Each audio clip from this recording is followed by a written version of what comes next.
Selamat pagi sahabat ternak semuanya. Assalamualaikum warahmatullahi wabarakatuh. Kembali lagi bersama saya masih di channel IBCD Farm.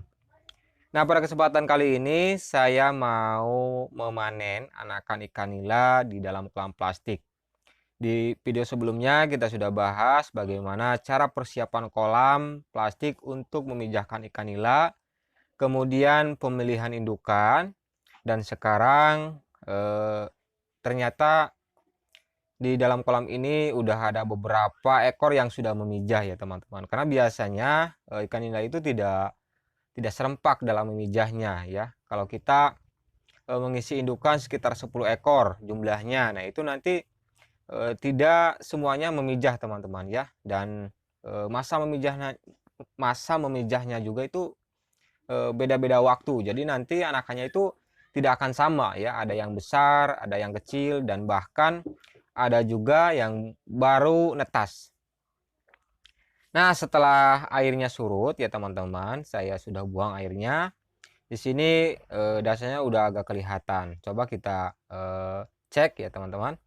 Kita cek di sini. Nah, ini adalah indukannya ya teman-teman. Nanti hati-hati kalau ada indukan yang sedang ngerami telur, biasanya disimpan di dalam mulutnya, itu kita harus hati-hati ya. Soalnya kalau apa namanya, kalau dia itu terkejut, biasanya nanti keluar ya, dikeluarin oleh indukannya. Itu sangat berbahaya. Nah, saya di sini mau apa namanya, memanen anakan ikan nila, dan tentunya akan saya pindahkan ya, supaya nanti pertumbuhan anakannya itu lebih cepat. Kalau kita terus disatukan dengan indukannya, tentunya kalau kita pemberian pakan untuk anakan ya nanti akan kehabisan dimakan oleh induknya. Makanya harus kita pindahkan gitu ya, supaya nanti ya pakannya tidak kehabisan, dan tentunya pertumbuhan si anak ikan nila itu akan lebih cepat kalau dipisahkan dengan indukannya. Nah, di sini ternyata teman-teman banyak sekali apa namanya ikan nila yang baru nelur gitu ya, yang baru nelur atau yang baru menetas. Dan di sini telurnya juga udah dikeluarin teman-teman. Kenapa? Karena tentunya si ikan nila itu kaget. Kaget dia, stres, dan tentunya akan mengeluarkan si telurnya. Nah, ini sangat bahaya sekali, dan tentunya ini apa namanya, masih rawan ya.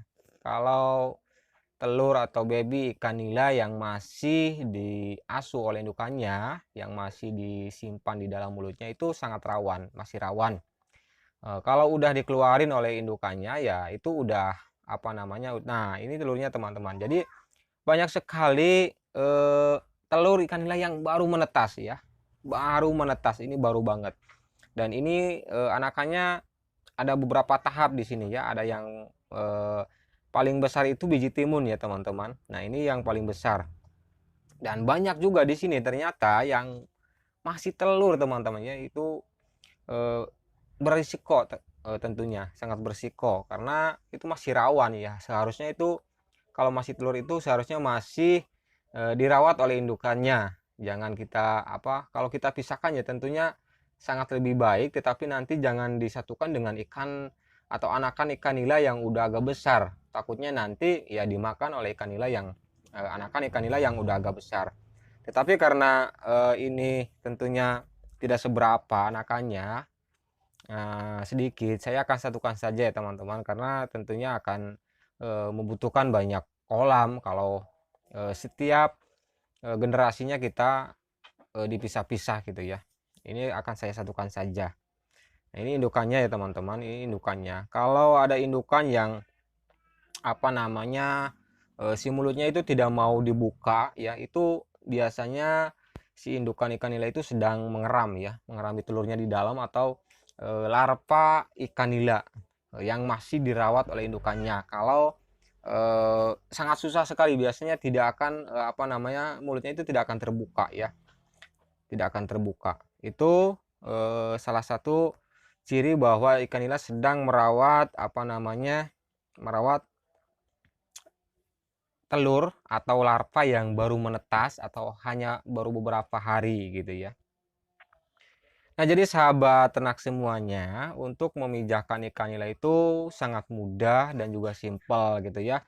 Kita hanya menyediakan kolam plastik atau kolam terpal dan tentunya walaupun tanpa menggunakan aerator atau menggunakan mesin sirkulasi itu masih bisa gitu ya. Seperti yang saya lakukan ini kolam ini tidak menggunakan yang namanya aerator atau juga mesin sirkulasi. Tetapi yang harus kita sediakan adalah kondisi air ya teman-teman. Kalau tanpa menggunakan mesin sirkulasi tanpa ada filter, tentunya air akan sangat mudah hijau dan tentunya yang paling bahaya itu si airnya itu nanti berubah ya aromanya. Nah, itu yang perlu kita perhatikan. Makanya dalam masalah budidaya ikan nila tanpa aerator itu yang harus diperhatikan adalah kondisi air. Bagaimana cara membuang air yang kotor dan menambahnya gitu ya. Itu harus kita perhatikan supaya nanti si ikan yang ada di kolam itu tetap sehat-sehat dan tentunya tidak pada mati. Nah, seperti ini sahabat. Jadi banyak sekali anakan ikan nila yang baru menetas bahkan masih berbentuk telur gitu ya. Nah, berarti bahwa si ikan nila itu tidak akan serempak dalam memijahnya gitu ya. Nah, makanya apa kalau budidaya ikan nila itu harus benar-benar banyak kolam gitu ya, banyak kolam supaya nanti setelah mijah kita pisahkan, setelah mijah kita pisahkan gitu ya. Nah, dan kemudian indukannya kita simpan lagi di sini gitu ya. Lama-lama lama kelamaan nanti si ikan nilainya akan memijah lagi gitu ya. Tetapi kalau bagusnya setelah memijah ini nanti kita sortir gitu ya. Mana ikan nila yang sudah memijah, kemudian kita pisahkan ke dalam kolam yang beda antara si betina dan jantan. Jadi jangan disatukan lagi. Dan kemudian si ikan nila yang sudah memijah itu kita beri pakan yang baik supaya nanti cepat lagi untuk kita bisa pijahkan gitu ya. Itu lebih baik kalau kayak gitu. Tetapi memang kalau mau sistem seperti itu kita tentunya harus memerlukan atau harus memiliki kolam yang jumlahnya itu tidak sedikit ya, harus banyak. Karena nanti ada khusus indukan ikan nila betina, ada khusus indukan ikan nila jantannya, jangan disatukan. Kemudian kalau mau dipijahkan baru disatukan. Ada khusus kolam untuk pemijahan dan juga ada khusus kolam untuk pembesaran si anakan ikan nila. Nah, kalau sudah memiliki kolam yang banyak, tentunya usaha ikan nila ini memang cukup menjanjikan karena konsumennya sangat banyak sekali gitu ya di pasaran dan yang membutuhkannya juga sangat banyak. Memang harganya itu stabil gitu ya, stabil tidak terlalu tinggi dan tidak terlalu tidak terlalu rendah gitu ya, tetapi lumayan lah, lumayan. Nah, jadi sekian sahabat ternak semuanya tentang pemanenan ikan nila di dalam kolam plastik gitu ya. Semoga video ini bisa bermanfaat dan menginspirasi sahabat ternak semuanya.